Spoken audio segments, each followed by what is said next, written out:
Olá, quarto ano, tudo bem com vocês? Hoje iremos iniciar o nosso volume 4 do livro de português. Vamos da página 2 até a 9. Vamos lá? Bom, hoje iniciaremos o nosso capítulo 10, que se chama Encantos de um Apólogo. Como página inicial do nosso capítulo, nós temos a imagem de alguns objetos que parecem estar conversando entre si, tendo um diálogo. Temos uma mochila, 2 pares de sapatos, que aparecem conversando. Um apólogo é um tipo de narrativa em que os personagens são objetos. Então, aqui na imagem, nós temos a mochila e os sapatos. Então, nesse tipo de texto, ele sempre vai trazer como personagens objetos, tá? E, em geral, esses personagens, eles conduzem o leitor a fazer uma reflexão sobre o comportamento humano. Então, em vez de colocar pessoas ali como personagens, eles optam por colocar objetos. É um pouco parecido com as fábulas, só que no caso das fábulas, geralmente os personagens são animais que têm comportamentos humanos. Aqui no apólogo, são os objetos que terão comportamentos humanos e trarão reflexões para o leitor, tá? Todo apólogo tem a finalidade de transmitir um ensinamento. Aqui nós temos como um texto principal, tá? Para fazer depois as nossas atividades, um texto que se chama A Xícara e o Bule, um apólogo. Nesse texto teremos aqui como os 2 personagens, a Xícara e o Bule, que irão ter diálogos, tá? E ao final desse texto trarão um ensinamento pra gente. Vocês podem estar lendo esse texto, tá? Para assim a gente fazer a atividade. Mas de início, dá para falar um pouquinho que aqui o comportamento da Xícara, a Xícara ela já vai ter um comportamento bem diferente do Bule. Ela já vai ser um pouquinho mais arrogante, orgulhosa, enquanto o Bule ele já é um personagem mais sensato, humilde, que tenta trazer um ensinamento para a Xícara, tá?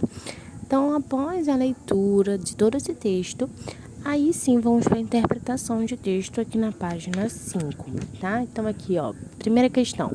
O diálogo ocorre entre 2 personagens. Quem são esses personagens? Os personagens principais são Xícara e Bule.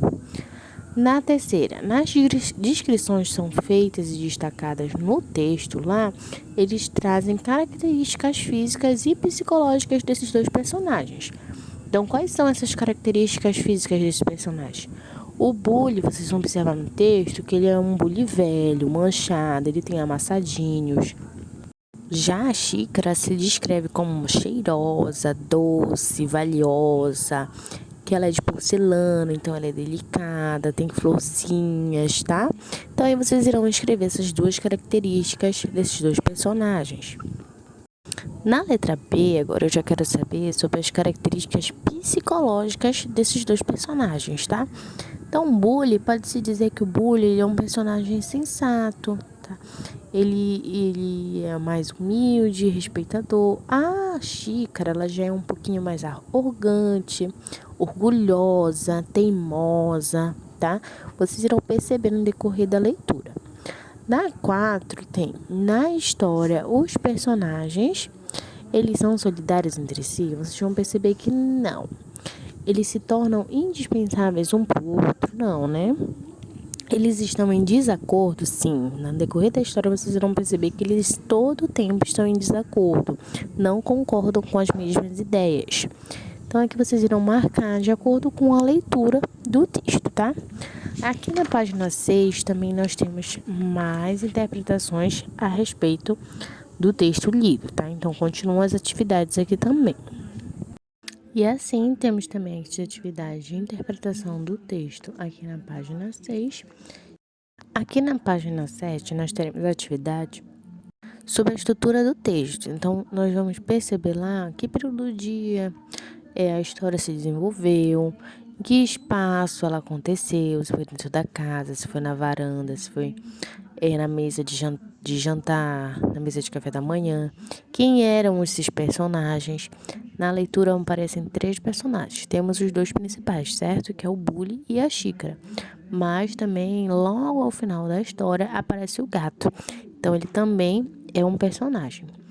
O narrador, se ele participa das ações ou não. No caso lá da nossa história, o narrador, ele não participa da história, tá? Ele não está como um personagem. Então, ele é um narrador que está em terceira pessoa. Ele está só contando o que aconteceu ali no decorrer daquele apólogo, tá? Então, aqui essa estrutura do texto vem a respeito sobre isso. O tempo, o espaço, os personagens, o narrador, tá? Então, o enredo de um texto narrativo é formado por essas principais ações da história, que vão desenvolver toda a história. Agora, aqui na nossa página 8, vamos falar um pouquinho dos verbos. Nós já falamos inicialmente um pouquinho dos verbos já no terceiro ano, já viram?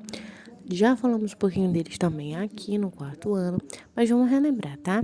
O verbo, ele é uma palavra que indica ação, indica estado ou um fenômeno da natureza. Essas palavras, elas podem variar nos tempos, que temos os tempos verbais, que são presente, o que está acontecendo no agora, o hoje, o passado, que já passou, né? Foi algo que já aconteceu ontem, mais antigo, e o futuro, que ainda irá acontecer. Ainda não aconteceu, será o amanhã, ainda irá acontecer. Então, no verbo, as ações que a gente pode ter, correr, pular, andar, tudo isso são verbos que são sentidos de ação. Também temos os verbos de estado e os fenômenos da natureza. Trovejar, chover, tá? Então, esses são os verbos. Agora sim, vamos para a atividade. Aqui, ó, atividade da página 8. Releia esse trecho do texto. Sim, respondeu a xícara, pois estou sempre cheirosa e doce, e tu tens cheiro de bule velho e borra de chá. Então, aqui nesse trecho, primeiramente vocês irão indicar onde está a fala do narrador. Aqui podemos perceber que o respondeu a xícara foi o narrador que falou, então essa é a fala dele. O restante já vai ser a fala da personagem, a xícara. E assim vocês irão sublinhar com um sublinhado mais forte, tá? Mais grosso, por isso é sublinhado duplo. Na letra C, indique o tempo das formas verbais destacadas. Então, nós temos as formas verbais respondeu, estou e tens. O estou e o tens dá um sentido no tempo verbal de presente, algo que está acontecendo naquele momento, ou agora. O respondeu já tem um sentido de passado, ó, respondeu, já passou, algo que já aconteceu. Então, nós temos esses dois tempos verbais, estou e tens no presente e o respondeu no passado. Na AD, vocês irão completar as frases, tá? Com as palavras ou expressões adequadas. Então, tem que ler o texto, né? A frase inteira. E observar se essa palavra que você vai colocar vai estar no presente, no passado ou no futuro. Tem que estar concordando de acordo com a frase, tá bem? Então, temos duas frases aí. Na segunda questão, iremos reler um outro trecho. Agora temos o trecho. O gato foi tão rápido e desastrado que nem escutou os gritos do senhor Bully e de Dona Xícara. Cuidado! Sublinhe as formas verbais. Aqui nós temos duas formas verbais. Temos o foi e temos também o escutou, tá? Foram as duas formas verbais que apareceram nesse trecho. Na letra B, identifique e justifique o tempo verbal empregado. O tempo verbal que está sendo empregado aí está no passado, ó, que foi algo que já aconteceu e escutou também já passou. E aqui na página 9 teremos também mais algumas atividades a respeito do verbo, tá? Então, a primeira questão é qual é a palavra intrusa em cada um desses grupos de palavra. Então, ó, agarrou, beijou, amará, amou, pesará. Olha lá, o pesará, ele tá dando um sinal de futuro. E as outras palavras estão todas no passado, então ela é a intrusa.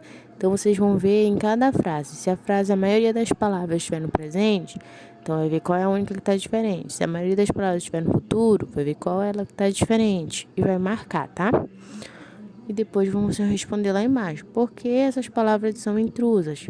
Porque o tempo verbal, né, está diferente das outras das demais, né? Na segunda questão, vocês irão observar as imagens que nós temos aqui e, de acordo com as imagens, vocês irão indicar a ação que está acontecendo ali na imagem. Então, ó, nós temos a menina andando, então ela está tendo uma ação de passear. Aqui ao lado, nós temos as crianças comendo, então a ação deles é comer. A Branca de Neve está cantando, então essa é a ação dela, cantar. Então, vocês irão escrever uma frase também, tá? Agora, nós vamos dar continuidade ao nosso módulo 3, tá? Do nosso livro. Continuar as atividades que ainda estão faltando ser terminadas, tá bem? Do livro. Vamos lá. Então, vamos para o nosso livro português também, volume 3, da página 46 até a 52, tá bem? Vamos lá. Aqui no nosso livro, volume 3, temos o capítulo 9, tá bem? Que se chama Energia com Segurança. Aqui no nosso capítulo 9, nós temos um jogo, tá? Que vai estar lá no material de apoio para vocês, que se chama Regras do Jogo. Todo jogo vem regras, né? Ensinando pra gente como jogar, quantos participantes devem jogar. Então, aqui nós temos esse joguinho que vocês irão jogar em casa, tá? E assim, depois responder essas perguntinhas a respeito do jogo que será jogado. Aqui na nossa página 50, nós vamos ter atividades sobre os verbos e os tempos verbais. Lembram lá que na nossa atividade anterior, nós falamos sobre o que era verbos, que são ações, estados, fenômenos da natureza, e nós temos também os tempos verbais, presente, passado e futuro. Aqui vocês irão colocar as frases, tá? Completar as frases de acordo com o tempo verbal de cada uma. Então, temos as 3 opções da palavra e vocês irão colocar a mais adequada. Então, ó, você instala a antena de TV perto da rede elétrica. Ou você instalou a antena de TV perto da rede elétrica. Se ela tocar nos fios, pode provocar choque elétrico. Então, será um instalou. E assim vou completar as frases, tá? E aqui na página 51 também será de acordo com os verbos, tá? As questões. Aqui na nossa página 52 já vamos aparecer os exemplos de conjunção verbal, que podem estar na primeira pessoa do singular, na segunda pessoa do singular, na terceira pessoa do singular e também no plural. Então, também vamos ter a primeira pessoa do plural, a segunda pessoa do plural e a terceira pessoa do plural. Então, assim vocês irão completar as frases de acordo com as construções verbais, tá bem? Bom, quarto ano, esse é o nosso vídeo de hoje. Fiquem bem e até a próxima aula. Beijos!